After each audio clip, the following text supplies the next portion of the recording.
여러분, 오늘 제가 가져온 이야기는 정말 충격 그 자체입니다.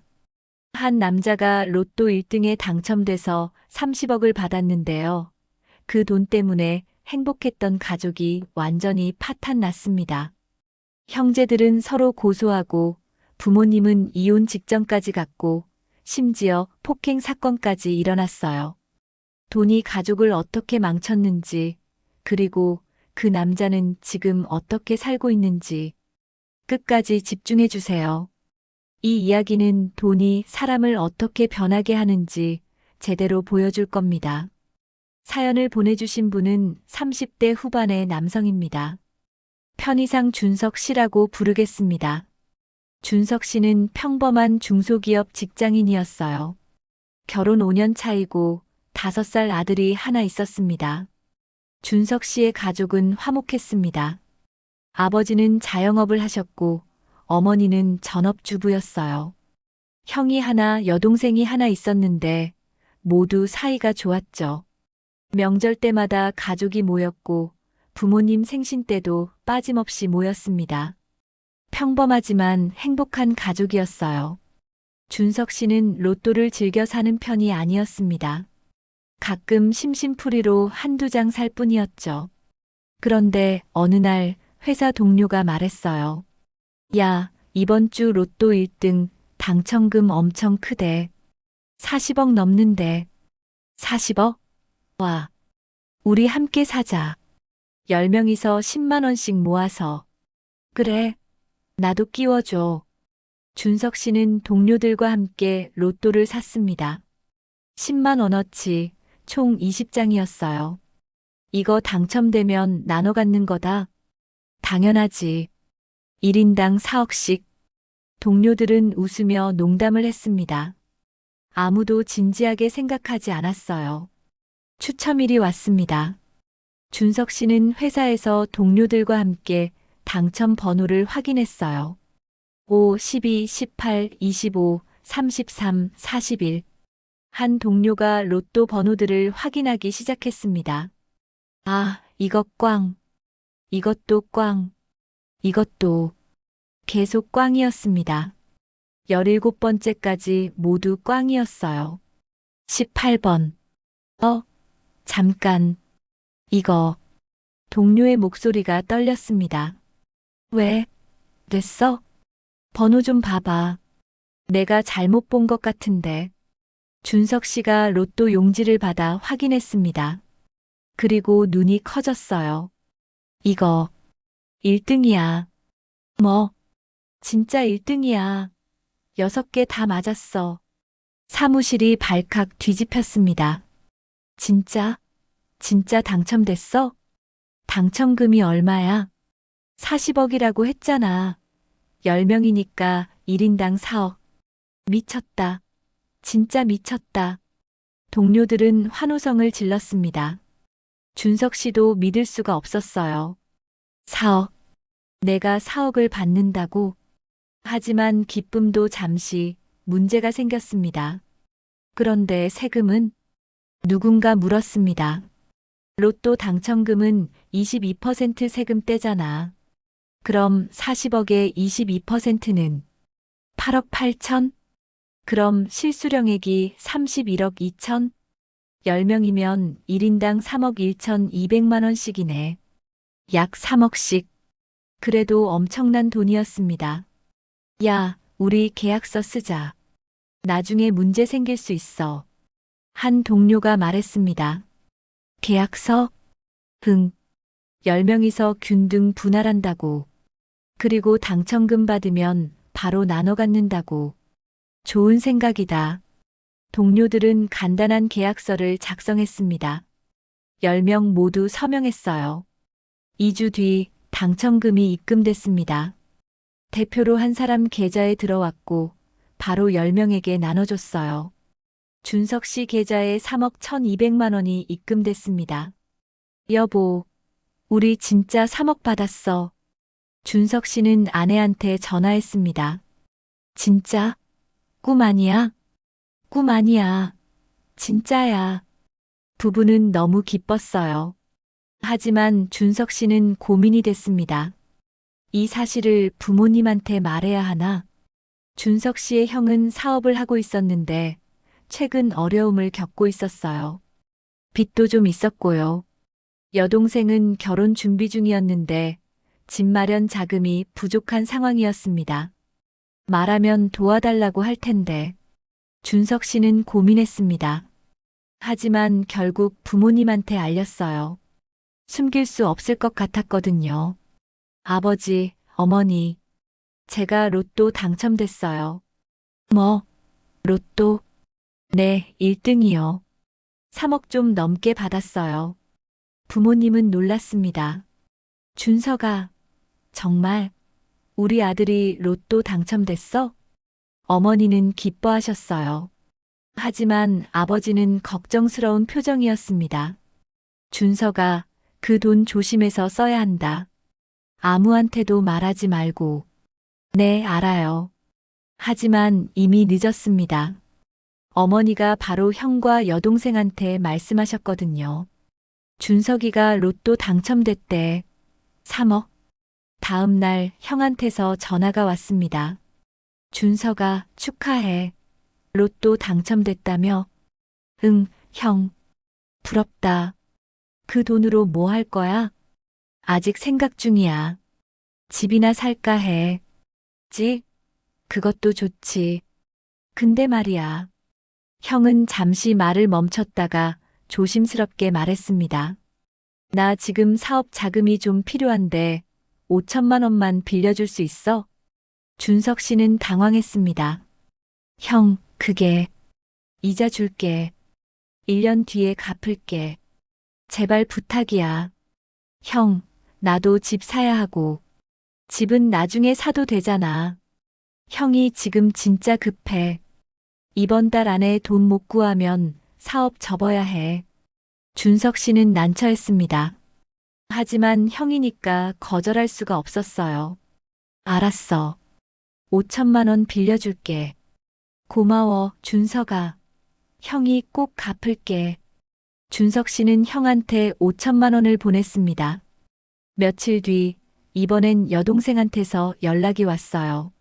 오빠, 축하해. 대박 났네. 응, 고마워. 오빠, 나 결혼 준비 중인 거 알지? 알지. 전세 자금이 좀 부족한데. 3천만 원만 도와줄 수 있어? 3천? 응. 오빠는 3억이나 있잖아. 3천만 원이면 10%밖에 안 되잖아. 준석 씨는 난처했습니다. 형한테 이미 5천을 빌려줬는데. 동생아, 나도 형한테 5천 빌려줬어. 그리고 집도 사야 하고. 형한테는 빌려주고 나한테는 안 빌려줘? 나도 내 동생인데? 그게 아니라. 알았어. 오빠는 나보다 형이 더 중요한 거지. 섭섭하다. 여동생이 삐진 목소리로 전화를 끊었습니다. 준석 씨는 마음이 불편했어요. 결국 준석 씨는 여동생한테도 3천만 원을 보냈습니다. 벌써 8천만 원이 나간 거예요. 3억이 2억 2천으로 줄었습니다.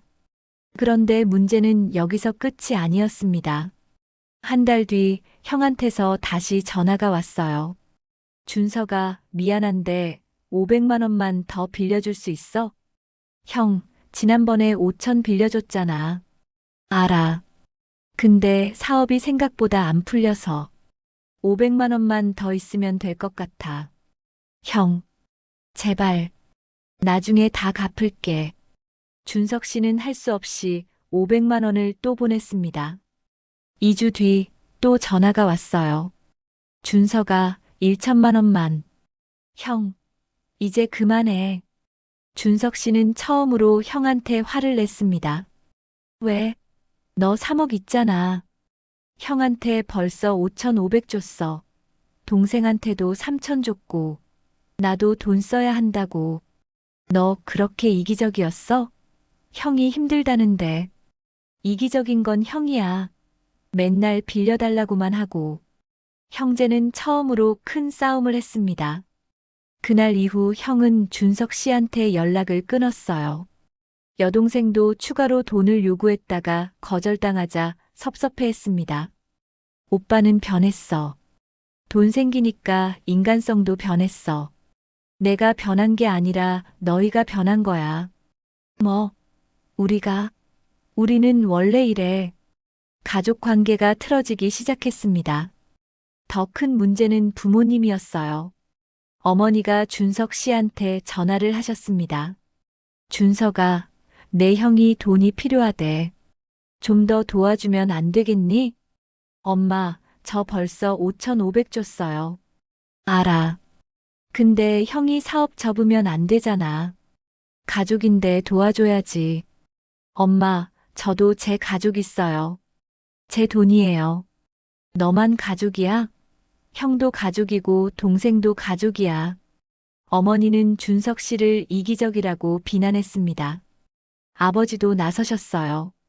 준석아, 형한테 1천만 원만 더 빌려줘라.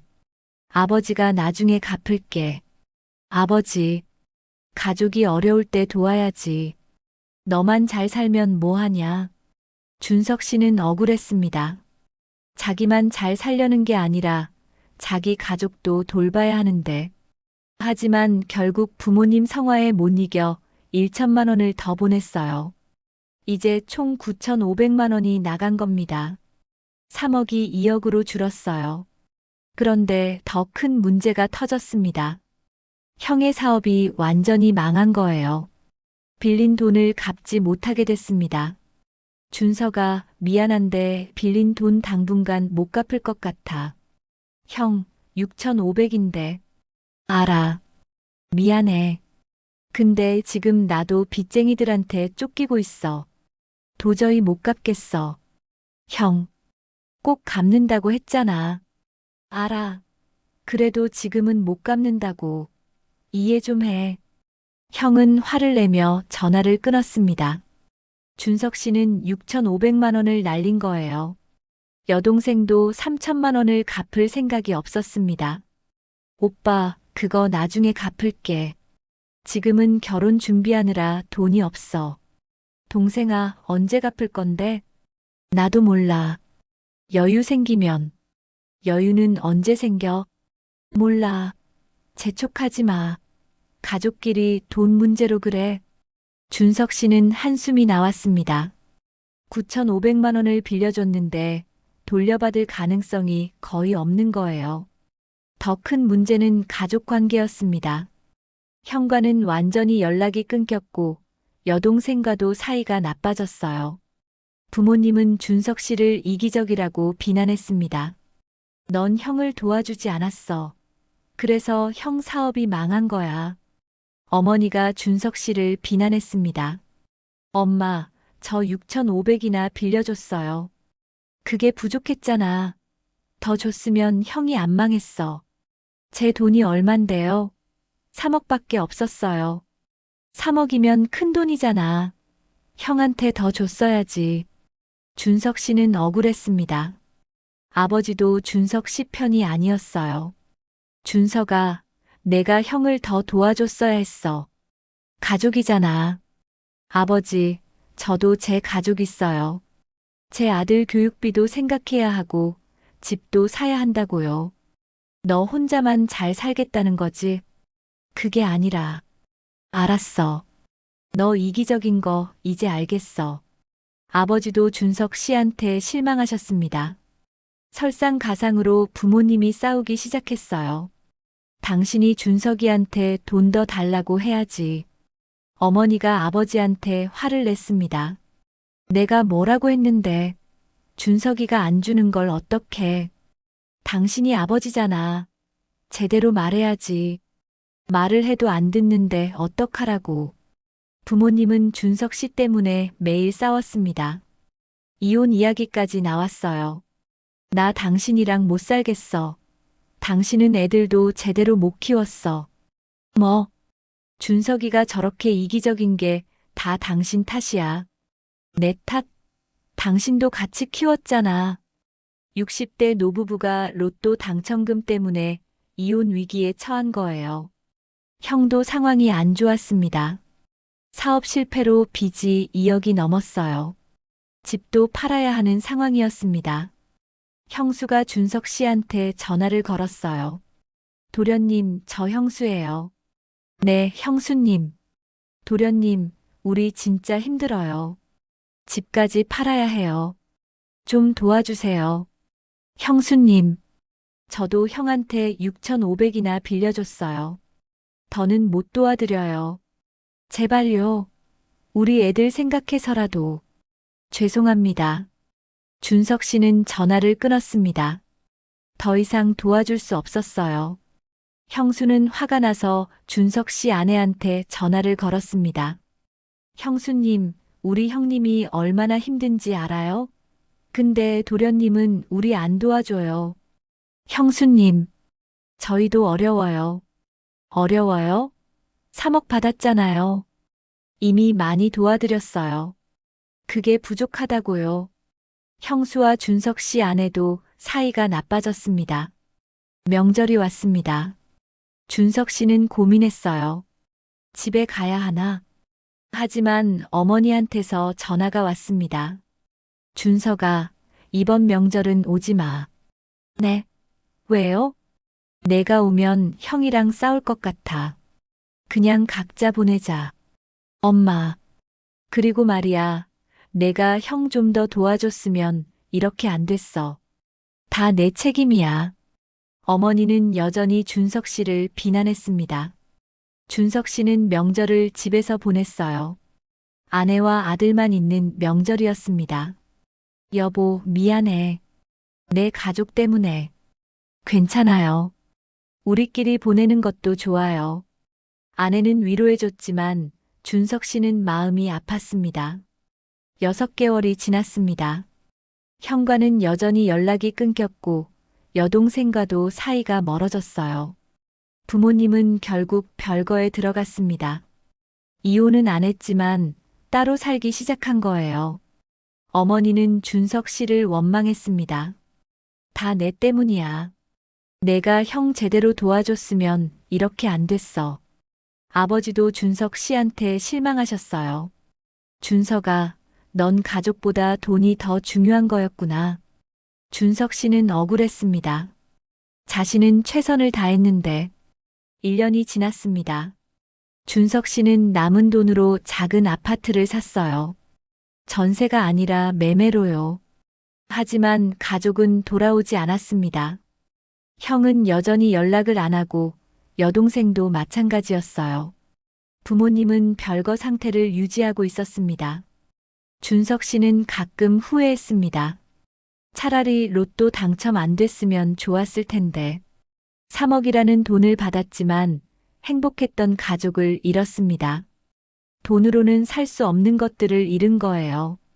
지금 준석 씨는 아내, 아들과 함께 살고 있습니다.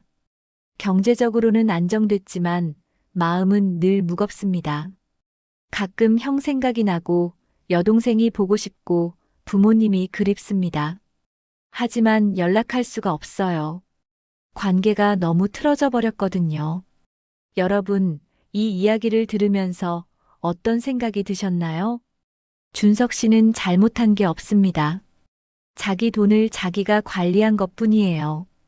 형한테도 많이 빌려줬고 여동생한테도 도와줬습니다. 하지만 가족들은 더 많이 달라고 했어요. 그리고 안 주니까 이기적이라고 비난했죠. 로또 당첨 행운처럼 보이지만 독이 될 수도 있습니다. 특히 가족한테 알렸을 때는요. 돈이 많아지면 사람들이 변합니다. 가족도 예외가 아니에요. 갑자기 돈을 요구하고 거절하면 관계가 틀어집니다. 이 이야기의 교훈은 명확합니다. 로또 당첨되면 조용히 하세요. 가족한테도 말하지 마세요. 돈은 가족도 변하게 만듭니다. 그리고 만약 도와준다면 돌려받을 생각하지 마세요. 빌려주는 게 아니라 주는 거라고 생각하세요. 그래야 나중에 관계가 틀어지지 않습니다. 여러분은 어떻게 생각하시나요? 댓글로 여러분의 의견을 들려주세요.